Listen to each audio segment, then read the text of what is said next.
ایک حضرت حسین رضی اللہ عنہ ہے جو بیٹے علی المرتضی کے ہیں، ایک یزید ہے جو بیٹے حضرت امیر معاویہ رضی اللہ عنہ کے ہیں۔ حضرت علی رضی اللہ عنہ ہمارا ایمان ہے، حضرت امیر معاویہ رضی اللہ عنہ ہمارا ایمان ہے۔ علی المرتضی پیغمبر کے داماد ہیں، امیر معاویہ رضی اللہ عنہ یہ پیغمبر پاک کی بیوی ام حبیبہ کے بھائی، پیغمبر پاک کے برادر نسبتی یہ ہیں۔ علی المرتضی بھی سر کا تاج ہیں۔ حضرت امیر معاویہ رضی اللہ عنہ یہ پوری امت کے خال المؤمنین یعنی امت کے ماموں ہیں، ہم حلال زادے ہیں، ان کا بھی احترام کرتے ہیں، ان کا بھی احترام کرتے ہیں، دونوں ہمارے سر کے تاج ہیں، دونوں ہمارے ایمان کا حصہ ہیں۔ کسی ایک سے بھی نفرت کرنا یہ ایمان سے نکال دیتا ہے، کسی ایک سے بھی عداوت رکھنا یہ ایمان سے دور کر دیتا ہے۔ ہماری ان دونوں سے محبت قلبی ہے، ہم دونوں کو سر کا تاج مانتے ہیں۔ ان کے دونوں کے باہمی اختلاف اپنی جگہ پہ، وہ اختلاف تو موسیٰ اور ہارون علیہ السلام میں بھی تھے، ہم ان میں فرق نہیں کرتے، وہ بھی نبی اور یہ بھی نبی، اختلاف ان میں بھی تھے، ہم ان پر بھی، ہم ان کو بھی اپنے ایمان کا حصہ مانتے ہیں۔ علی بھی صحابی ہے، امیر معاویہ بھی صحابی ہے رضی اللہ تعالی عنہما، ہم دل و جان سے تسلیم کرتے ہیں۔ بات توجہ سے سمجھنا، بات کے اختلافات کی نوعیت الگ ہے، ان دونوں کے اختلاف کی نوعیت الگ ہے۔ میں یہ بات اس لیے سمجھانا چاہتا ہوں، ہم حسینی ہیں، ہم یزیدی نہیں ہیں۔ حق حسین کے ساتھ تھا، یزید کے ساتھ حق نہیں تھا۔ ہم یزید کو غلطی پہ مانتے ہیں، یزید کو فاسق مانتے ہیں، یزید کو خطا پہ مانتے ہیں، حضرت حسین کو برحق مانتے ہیں، اللہ سے دعا مانگتے ہیں اللہ قیامت کے دن ہمارا حشر حضرت حسین رضی اللہ عنہ کے ساتھ کرنا۔ یہ بات اچھی طرح ذہن نشین فرما لیں۔ لیکن جو بات میں سمجھانا چاہتا ہوں، آج کئی لوگ وہ ہیں حضرت معاویہ رضی اللہ عنہ کو الیاذ باللہ برا بھلا کہتے ہیں، بنیاد یزید کو بناتے ہیں کہ یزید کے باپ تھے، یزید کے کارنامے یہ ہیں۔ امیر معاویہ کو پتا تھا، پھر بھی ان کو ولی عہد کیوں چنا ہے؟ اور بعض لوگ وہ ہیں جو یزید کو صالح اور پارسا کہتے ہیں، اس کی بنیاد یہ کہ امیر معاویہ صحابی کے بیٹے ہیں، تو اس لیے ہم ان کو بھی نیک سمجھتے ہیں، یہ تو صحابی کا بیٹا ہے لہذا یہ تابعی ہے، حالت ایمان میں ہے۔ بعض یوں منطق چلا دیتے ہیں، بات اچھی طرح سمجھ لینا۔ بعضوں نے یہ کہا کہ نہیں جی یزید تو اس یزید کی بنیاد پہ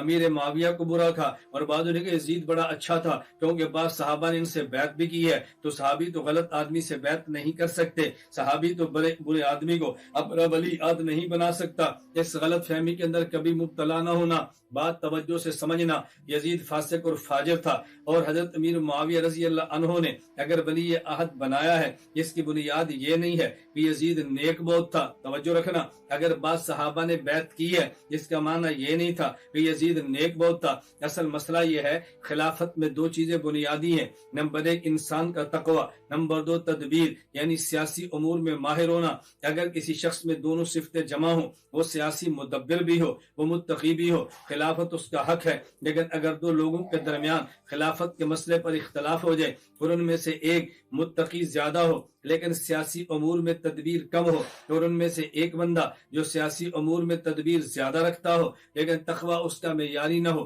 اب اس میں خلیفہ کس کو بنائے؟ یہ ایک اجتہادی مسئلہ ہے۔ صحابہ کرام رضی اللہ عنہم اجمعین میں یا بعضوں کی رائے یہ ہے کہ دیکھیں خلافت کا تعلق سیاست کے ساتھ ہے، یہ چونکہ یزید کے اندر سیاسی تدبیر زیادہ ہے، ان کی رائے یہ ہے مدبر جو بڑا ہو، جو سیاسی بوجھ زیادہ رکھتا ہو، خلافت اس کو دے دو۔ بعضوں کی رائے تھی نہیں یہ سیاست عام نہیں ہے بلکہ شریعت کا مسئلہ ہے، لہذا جس میں تقوی اور خوف خدا زیادہ ہو خلافت اس کو دینی چاہیے۔ اب یہ چونکہ سیاسی مسئلہ اختلافی اور اجتہادی مسئلہ بن گیا، اس لیے اگر بعض صحابہ نے یزید کی بیعت کی ہے تو اس کی وجہ یہ نہیں تھی وہ یزید کو صالح سمجھے ہیں، اس کی وجہ یہ تھی وہ سیاسی امور میں مدبر سمجھے ہیں۔ اور بعض وہ صحابہ کرام جن نے یزید کی بیعت نہیں کی ہے حسین کے ساتھ کھڑے ہیں، اس کی وجہ وہ سمجھتے تھے کہ بنیاد اس کی تقوی ہے، اور جو تقوی حسین میں ہے یزید کو کہاں مل سکتا ہے، لہذا حضرت حسین رضی اللہ عنہ کو کے ہاتھ پر بیعت کریں اور یزید کی خلافت اور بیعت کا انکار کریں۔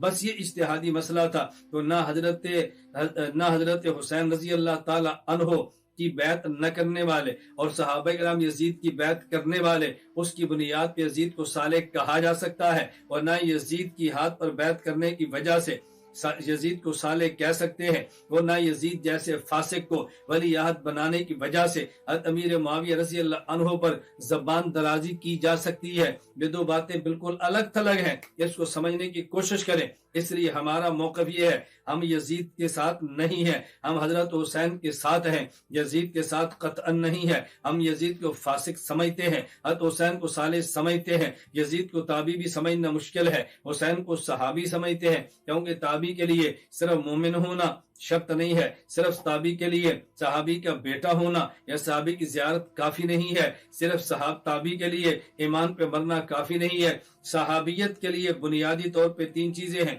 نمبر 1 ایمان بھی ہو، پیغمبر سے حالت ایمان میں لقاء ملاقات بھی ہو۔ نمبر 3 حالت ایمان پر موت بھی ہو۔ اور تابعی کے لیے 4 چیزیں ہیں۔ نمبر 1 حالت ایمان بھی ہو، حالت ایمان میں صحابی کی لقاء بھی ہو۔ نمبر 3 پھر صحابی کی کامل اتباع بھی ہو۔ نمبر 4 ایمان پر خاتمہ بھی ہو۔ تو جب کامل اتباع نہ ہو تو تابعی کیسے کہیں گے؟ صحابی صحابیت صحبت سے بنا ہے، تابعی اتباع سے بنا ہے، تو صحابیت کے لیے صحبت پیغمبر ضروری ہے اور کافی ہے، لیکن تابعی کے لیے اتباع بھی ضروری ہے، صرف لقاء اور صحبت کافی نہیں ہے۔ یہ دونوں بات اچھی طرح ذہن نشین فرما لیں۔